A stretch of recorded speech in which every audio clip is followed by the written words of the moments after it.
मोमिन और काफिर का वाकिया। अल्लाह ताला ने सूरह कहफ में असहाब कहफ के बाद एक और वाकिये का जिक्र फरमाया है। यह वाकिया दो इंसानों के दरमियान मुनाजरे जैसी गुफ्तगू की शक्ल में हुआ है और साथ ही इसका नतीजा और फल भी जिक्र किया गया है।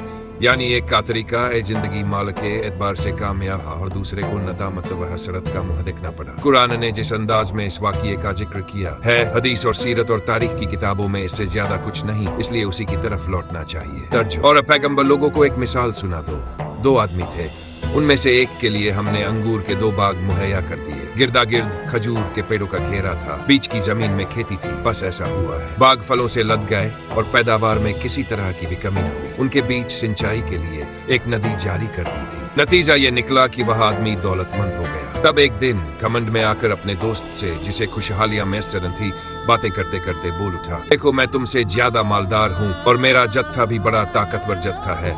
कि ये बातें करते हुए अपने बाग में गया और वह अपने हाथों अपना नुकसान कर रहा था। उसने कहा, मैं नहीं समझता कि ऐसा शादाब बाग कभी वीरान हो सकता है। मुझे उम्मीद नहीं कि कयामत की घड़ी बर्पा होगी, और अगर ऐसा हुआ भी, मैं अपने परवरदिगार की तरफ लौटाया गया, मेरे लिए क्या खटका है। मुझे जरूर वहां भी इससे बेहतर ठिकाना मिलेगा। ये सुनकर उसके दोस्त ने कहा, और आपस में बातचीत का सिलसिला जारी था, क्या तुम उस हस्ती का इनकार करते हो जिसने तुम्हें पहले मिट्टी से और फिर नुत्फे से पैदा किया और फिर आदमी बनाकर सामने ला दिया। लेकिन मैं तो यकीन रखता हूँ वही अल्लाह मेरा परवरदिगार है। मैं अपने परवरदिगार के साथ किसी को शरीक नहीं करता। फिर जब तुम अपने बाग में आए और उसकी शादाबियां देखी, क्यों तुमने ये न कहा कि वही होता है जो अल्लाह चाहता है, उसकी मदद के बगैर कुछ नहीं कर सकता। ये जो तुम्हें दिखाई दे रहा है कि मैं तुमसे माल और दौलत कमतर रखता हूँ, तो उस पर घमंड न कर। आजब है मेरा परवरदिगार मुझे तुम्हारे इस बाग से भी बेहतर बाग जन्नत दे दे, और तुम्हारे बाग पर आसमान से ऐसी अंदाजा की हुई बात उतार दे कि वह चटेल मैदान होकर रह जाए, या फिर बर्बादी की कोई और शक्ल निकल आए, जैसे उसकी नहर का पानी बिल्कुल नीचे उतर जाए और तुम किसी तरह भी उस तक न पहुंच सको। और फिर ऐसा ही हुआ कि उसकी दौलत बर्बादी के घेरे में आ गई। वह हाथ मल मल कर अफसोस करने लगा कि इन बागों की दुरुस्तगी पर मैंने क्या कुछ खर्च किया था। वह सब बर्बाद हो गया, और बागों का हाल यह हुआ कि टट्टियां गिर करके जमीन के बराबर हो गई।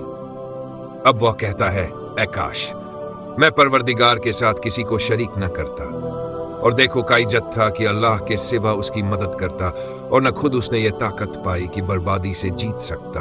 यहाँ से मालूम हो गया कि हकीकत में सारा इख्तियार अल्लाह ही के लिए है। वही है जो बेहतर सवाब देने वाला है और उसी के साथ बेहतर अंजाम है। ये की तशरीह है। इन आयतों से पहले ये जिक्र हो रहा है कि जो लोग इंकारी है उनके लिए जहन्नम की आग है, और जो ईमान वाले हैं उनके लिए हर किस्म की खुश ऐशियां हैं और हमेशा का बाग जन्नत है। इसके बाद बहस में आई आयत में यह कहा जा सकता है कि जो इंकारी है उनके लिए सिर्फ आखिरत ही की महरूमियां नहीं है, बल्कि वे इस दुनिया में भी बहुत जल्द नाकामियों और बदबस्तियों से दो चार होने वाले हैं। उनका ये घमंड कि उनको हर किस्म का आराम और खुशैशी हासिल है, और वे माल व दौलत के मालिक हैं, और उनका जत्था भी बहुत ताकतवर है, बहुत जल्द खाक में मिल जाने वाला है।